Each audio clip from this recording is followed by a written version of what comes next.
So why might God be so good to me? So we've been dropped into one of the most humble of situations. David, King David, 1,000 years BC, moves from a position of making a decision for lust and adultery and murder. Now, at the time, he thought all of that was a good idea. That's why he did it. But eventually, he moves from murder to asking for mercy. I was wrong. I've sinned. My iniquity is ever before me. But wait, there's more. David wants more than mercy. He wants the sin to theologically disappear and to be restored to a perfect relationship, fellowship with God.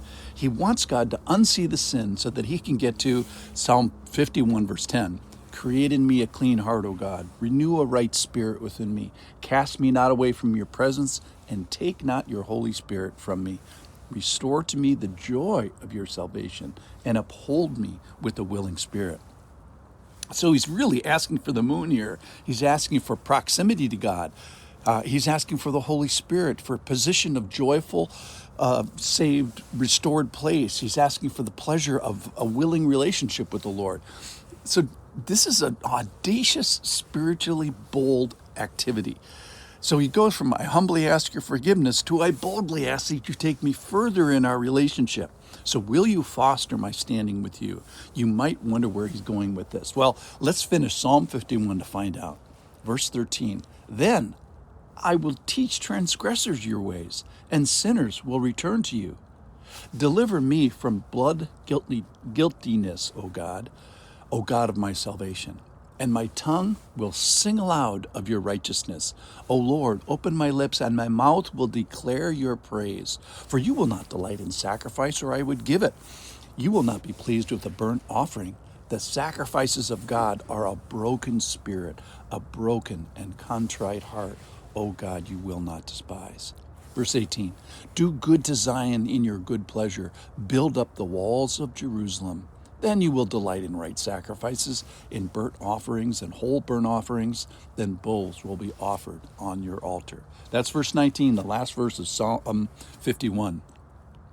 So he's asking the Lord, fix this relationship as only you can do. Only you can otherwise do this impossible work of forgiveness and restoration. Why? So why is he asking for mercy and then more than mercy and all these things that I can have a restored relationship? Well, there's 4 reasons that I see near the end here of Psalm 51. Number 1, so I can be educational. He says in verse 13, then I will teach transgressors your way. So I can write Psalm 51 and share the story. Let me teach you. Don't do what I've done. I'm not endorsing this life of sin by writing Psalm 51. But if you have done what I have done and gone outside the borders of God's ways, then do what I did next. Put on your I'm sorry face.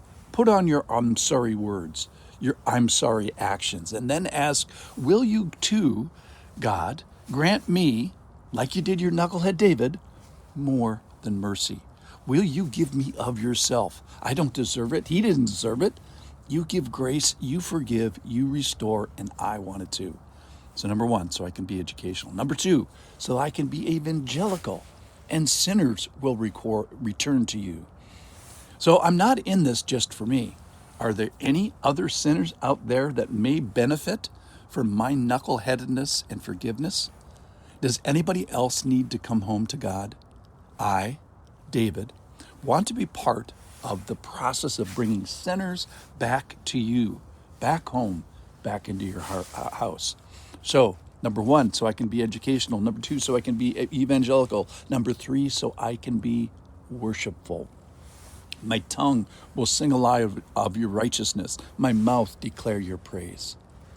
What a voice it can be from someone who was so far off to be brought back home. What a tongue to sing out loud of this event. What a mouth to give you all the praise that you deserve.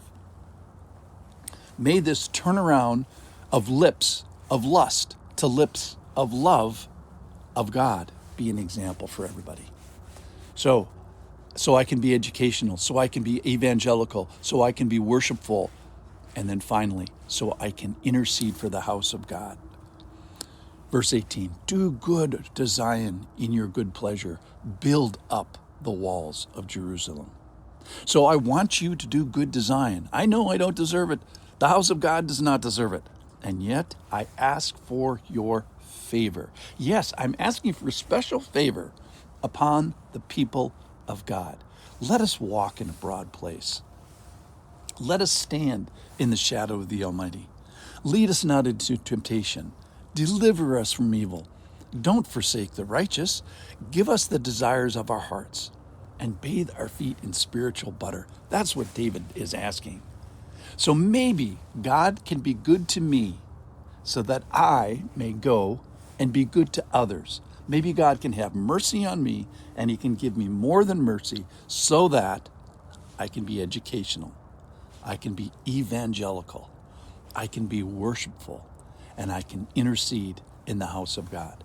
So why might God be so good to me?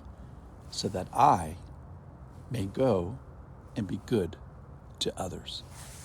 Thanks for listening.